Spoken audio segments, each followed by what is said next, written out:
क्या आप किसी कमर्शियल प्रॉपर्टी को ओन करते हैं या कमर्शियल प्रॉपर्टी परचेज करने वाले हैं, करना चाहते हैं?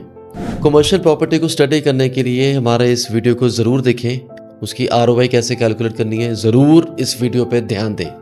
नमस्कार, मेरा नाम हितिन खंडूजा है और मैं रियलिटी हैंडशेक का फाउंडर हूँ मोहाली चंडीगढ़ से।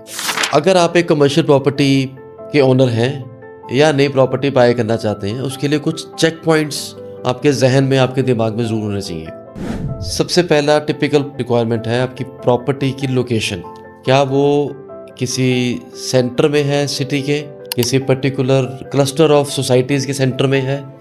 प्रॉपर्टी का साइज़ क्या है, प्रॉपर्टी का फ्लोर क्या है, प्रॉपर्टी के एक्सेसेस कैसे हैं, एंट्री एग्जिट कैसा है, प्रॉपर्टी का फसाड कैसा है, फ्रंट कैसा है, एलिवेशन कैसा है, उस एरिया में पार्किंग क्योस तो नहीं है। ये सारे फैक्टर्स एक जनरल से फैक्टर्स हैं जो हर बंदा रूटीन में ध्यान रखता है। बट हमारे वहाँ पे कोई आरओआई निकालने के लिए, रिटर्न ऑन इन्वेस्टमेंट निकालने के लिए, क्या कोई ब्रांड वहाँ पे आएगा, या हम अगर अपना खुद का काम करना चाहें तो क्या हम वहाँ से आउटकम निकाल सकते हैं, प्रॉफिटेबिलिटी कमा सकते हैं? दो सिनेरियोज़ हैं, हम एक एक करके बात करते हैं। पहला, हम एक प्रॉपर्टी लेके खुद अपना कोई बिजनेस को इस्टेब्लिश करना चाहते हैं, तो सबसे पहले हमें एक बहुत डीप स्टडी करनी पड़ेगी कि हमें जो भी वहाँ बिजनेस करना है उसकी वायबिलिटी क्या रहेगी, उसका टारगेट ऑडियंस, उसकी कैलकुलेशंस, कितना हमारा इन्वेस्टमेंट होगा वर्सेस हमारी कितनी सेल्स होएगी, सेल्स की फोरकास्टिंग क्या होएगी, उसके ऊपर हमारी प्रॉफिटेबिलिटी क्या होएगी। जब आप ये सारा एनालिसिस निकाल लेंगे, फिर आप अपना इन्वेस्ट करेंगे पैसा। उस पैसे को इन्वेस्ट करके आप मैन पावर भी हायर करेंगे, आप कुछ और खर्चे भी एडअप करेंगे। उसके बाद हमारा सेल्स रेवेन्यू का साइकिल स्टार्ट होगा।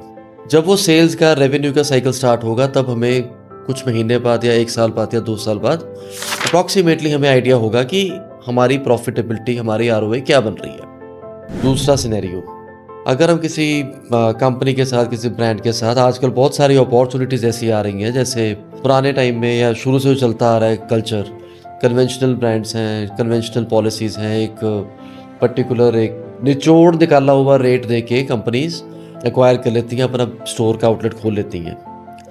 आजकल के सिनेरियो में जैसे जैसे ये मॉडरेशन आ रही है, ऑटोमेशन आ रही है, या लिबरलाइजेशन, अर्बनाइजेशन आ रही है, बहुत सारे ब्रांड्स, बहुत सारे स्टार्टअप्स ऐसे हैं रिटेल में जो आपकी सपोर्ट से, फाइनेंशियल सपोर्ट, या हम जिसको केपेक्स का नाम दे देते हैं, ऐसी फाइनेंशियल सपोर्ट से कंपनीज अपना ब्रांड को एक्सपैंड कर रही हैं टू रिस्पेक्टिव जोन और रीजन और on may be on national basis.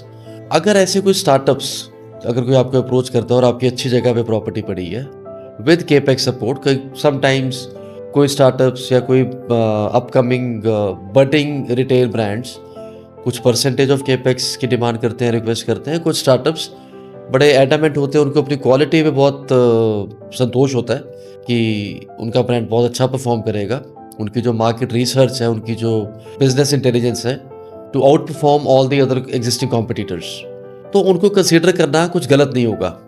अब अगर कोई ब्रांड ऐसा आता है, आपको प्रपोज करता है कि हमारा फोरकास्ट ये है, हमारे रोड मैप ये हैं, हमारे फिगर्स ये हैं, this is what our plans are, इतने साल तक हमने इतने स्टोर्स, इतने सिटीज़ में खोल के हमने फर्दर, हो सकता है कुछ कंपनीज ऐसी होती हैं जो आज से 2 साल 5 साल बाद का टारगेट लेके चलती हैं फॉर आईपीओ लिस्टिंग और something of that sort. Always keep those things open in your mind to explore. अगर कोई ब्रांड उसमें अच्छा आपको सूट करे, खर्चा आपने खुद भी करना है, अगर खुद बिजनेस करना है, खर्चे में आप यहाँ पे भी सपोर्ट दे रहे हो, बट यहाँ पे सिर्फ एडवांटेज ये है कि आपको लॉक इन पीरियड मिल जाएगा और आपको एक फिक्स्ड मिनिमम गारंटी या revenue share whichever is higher वाले फॉर्मूला पे आपका रेवेन्यू स्टार्टिंग से शुरू हो जाएगा। Keep your views open on this. Thank you.